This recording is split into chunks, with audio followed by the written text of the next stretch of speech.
In the summer of 2025, North Korea did something rare. It rolled out the red carpet not for a homegrown military parade, but for a foreign visitor. And not just any visitor, Vladimir Vladimirovich Putin.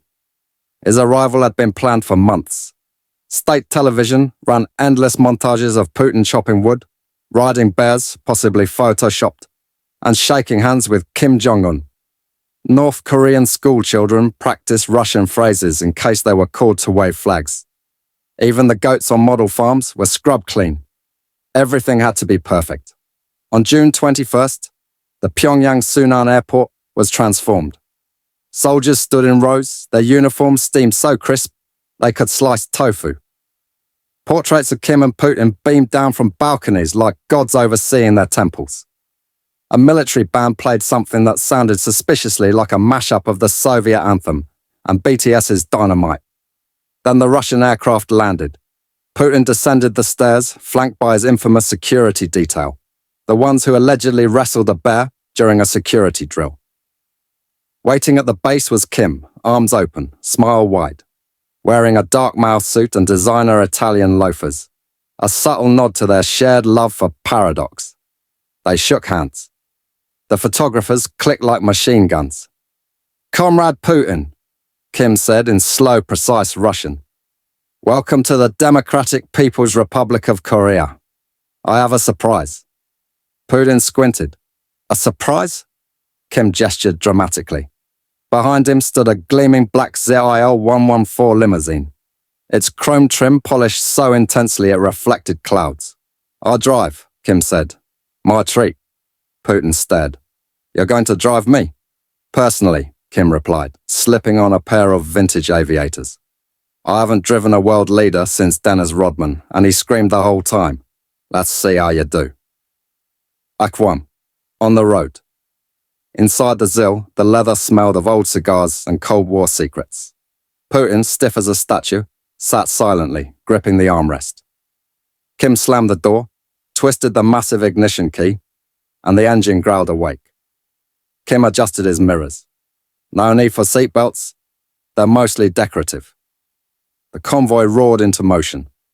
Behind them, motorcycles, black vans, and two mysterious trucks labeled agricultural research, which most suspected held elite snipers, or at least very angry goats. Kim took them through central Pyongyang, pointing out landmarks. "That's the Ryugyong Hotel," Kim said. "Some call it the Hotel of Doom. We call it under renovation. Since 1987. Putin said nothing. "Fun fact," Kim continued. "Elton John once asked if he could perform there. I said no, I like Coldplay." Putin blinked. As they passed cheering crowds, Kim waved like a monarch. Putin remained still, perhaps wondering if this was diplomacy, hostage theater, or both. Act 2. Conversations in a metal box. As the city gave way to countryside, the tone shifted. The car moved slower. The trees got taller. The road turned narrow. Kim turned down the state radio station. It had been playing a loop of his speeches remixed with lo-fi beats. "Do you know?" Kim began. "When I was a boy, I wanted to be a pilot, or maybe a magician, or a sushi chef." Putin raised an eyebrow. "Sushi?" Kim nodded. "There's an art to slicing, precision, patience, like leadership." Putin grunted. "Leadership isn't about slicing, it's about survival." Kim smirked. "Same thing depending on the knife." Then abruptly, Kim turned off the highway onto a dirt road. The 𝐬𝐿 rattled. Putin tightened his grip on the seat. "Where are we going?" he asked. "To the mountains," Kim replied. "I want to show you my grandfather's retreat and the place where I had my first kiss." Putin, slightly alarmed, adjusted his collar. "This is not in the itinerary." "Exactly," Kim said, grinning. "That's what makes it exciting." Act 3. The mountain and the memories. They reached Mount Myeohyang after 2 hours. The limo covered in dust, its shocks groaning in protest. The sight was beautiful. A secluded villa nestled by a waterfall, surrounded by pine trees and old statues of revolutionary heroes. Putin stepped out stiffly. Kim stretched, breathed deep. This, he said, is where I come to think, or sometimes play Mario Kart alone. He led Putin up a path to a hilltop shrine.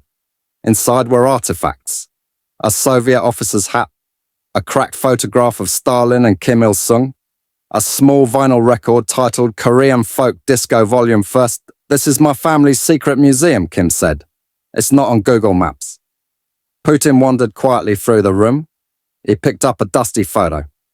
My grandfather, Kim said, he taught me how to lead by watching Russian films. He loved Tarkovsky, thought Solaris was a documentary. Putin chuckled unexpectedly. My grandfather thought Terminator 2 was American propaganda. The two men shared a rare moment of laughter, dry, strange, but real. Kim pulled out 2 bottles of soju and handed one to Putin. To complicated friendships. Putin nodded. To unpredictable drivers. They drank. Act 4. The race back at the villa. Kim's mood shifted again. Impish now. Want to race? He asked. Putin blinked. Race? Kim pointed to a side garage. Inside more vintage cars than a Cold War museum. A Lada. A Soviet Gaz-14. A pink convertible that looked suspiciously like it belonged to Barbie but with military tires. Pick one, Kim said. Putin hesitated. Then chose the Gaz. The staff scrambled. Cameras were discreetly turned on. Drones buzzed overhead. What followed was a bizarre slow-motion chase through the mountain roads of North Korea. 2 of the world's most powerful men, hooting like teenagers in 1980s sedans. Kim won, barely. Putin claimed sabotage. Kim claimed divine aerodynamics. Act 5. The return and the reflection. As dust settled over Pyongyang, they returned in silence. The road glowed orange from the setting sun. Back in the city, crowds still lined the streets. Soldiers still saluted. Music still blared. But inside the ZIL, something had changed. Putin finally spoke. You know, he said, I expected this visit to be rigid. Kim glanced over. And? It was strange. Chaotic. Human Kim smiled.